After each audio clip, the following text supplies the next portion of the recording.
5, 4, 3, 2, 1, start.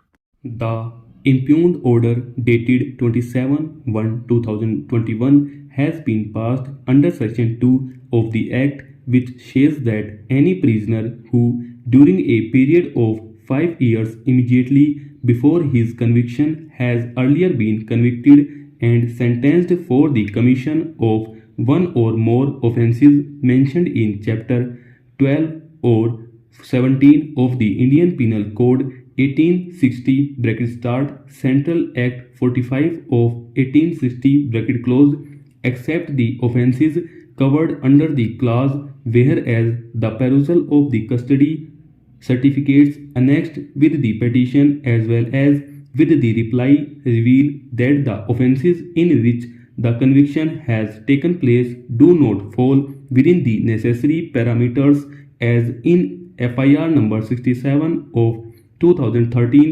wherein the petitioner is currently undergoing sentence and in other cases there is no sentence post conviction. Therefore, the requirement of 12 months stands unmet. Full stop. Stanza. Hence, rejection by the impugned order under Section 2 of the Act is not justified. Full stop. The stand taken in the reply filed by the respondent authorities is that the release of the petitioner is likely to endanger the security of the state or the maintenance of public order or cause reasonable apprehension of a breach of peace. Full stop.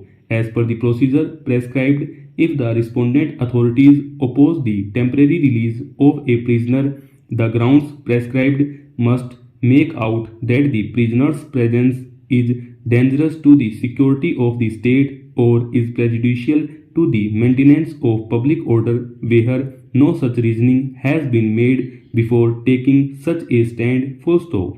Further, as per the definition of furlough mentioned in the Act, which means temporary release from custody of a convicted prisoner as an incentive on account of his good behavior and conduct. Full stop.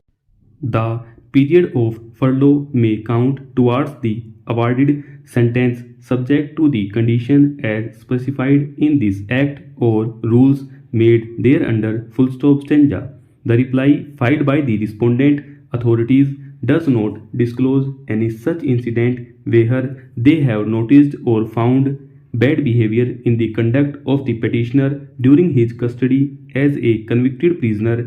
Rather, impleadings this fact had been brought to the notice that after issuance of notice of motion in the earlier civil writ, the status report was filed by the Superintendent of Prison, Central Jail, Mansa. In said status report, the record of the petitioner was found satisfactory, but the jail authority declined to decide the application of furlough on the ground that since the petitioner is a convict of Haryana state, therefore his furlough application has to be decided by the competent authority of the state of Haryana. Full stop. The counsel for the petitioner has relied upon the landmark judgment of the Honorable Supreme Court on a similar issue, where it has been upheld that the furlough is a brief release from the prison which is conditional and is given in case of long-term imprisonment. Full stop.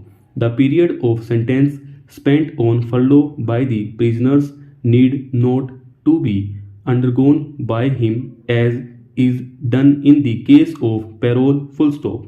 Furlough is granted as a good conduct remission. Full stop. A convict, laterally speaking, must remain in jail for a period of a sentence or the rest of their life in case he is a life convict. Full stop. It is in this context that his release from jail for a short period has to be considered as an opportunity afforded to him not only to solve his personal and family problems but also to maintain his links with society. Full stop. Convicts too must breathe fresh air for at least some time provided they maintain good conduct consistently during incarceration and show a tendency to reform themselves and become good citizens. Full stop. Stanza. Thus, redemption and rehabilitation of such prisoners for good of society must receive due weightage while they are undergoing a sentence of imprisonment. Full stop. The Honorable Supreme Court further clarified while dealing with a similar issue that the provisions of parole and furlough thus provide for a humanistic approach towards those lodged in jails. Full stop. Even citizens of this country have a vested interest in preparing offenders for successful re-entry into society. Full stop. Those who leave prison without a strong network of support, employment prospects, a fundamental knowledge of the community to which they will return, and without resources stand a significantly higher chance of failure. Full stop. When offenders revert to criminal activities post release, they frequently do so because they lack hope of merging into society as accepted citizens. Full stop. Furloughs or parole can help offenders prepare for success. Full stop. Stanza. Further, there can be no avail in saying that a society that believes in the worth of individuals can have the quality of its belief judged at least in part by the quality of its prisons and services and resource made available to the prisoners. Full stop.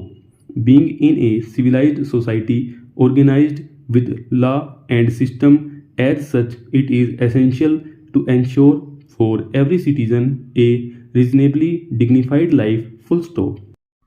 If a person commits any crime, it does not mean that by committing any crime he ceases to be a human being and he can be deprived of those aspects of life which constitute human dignity. Full stop. For a prisoner, all fundamental rights are enforceable realities, though restricted by the fact of imprisonment. Full stop. Since the respondent authorities have presented the case of the petitioner in the category of hardcore prisoner, keeping in view his past conduct involving several cases and his continuous crime being a habit against society, the same issue has also been dealt with by the Honorable Supreme Court by giving a reference a noted criminalist and sociologist in para 25 of the judgment that there may be a hardcore criminal who, because of their crime and method of their dealing with the crime from associations, loyalties, and attitudes which tend to persist. Full stop. Stanza. Persistent criminal behavior may also be due to personality traits imposed frequently due to pathological traits of personalities, mental defectiveness, emotional instability, mental conflict, ego centralism, and psychosis, where the chances of repeating crimes with the number of previous arrests and the interval between the last and the next offense become shortened as the number of previous crime progress. Full stop. The purpose of criminological studies is a prognosis of the improbable occasional offenders and that of the irredeemable habitual offenders and hardcore criminals. Full stop.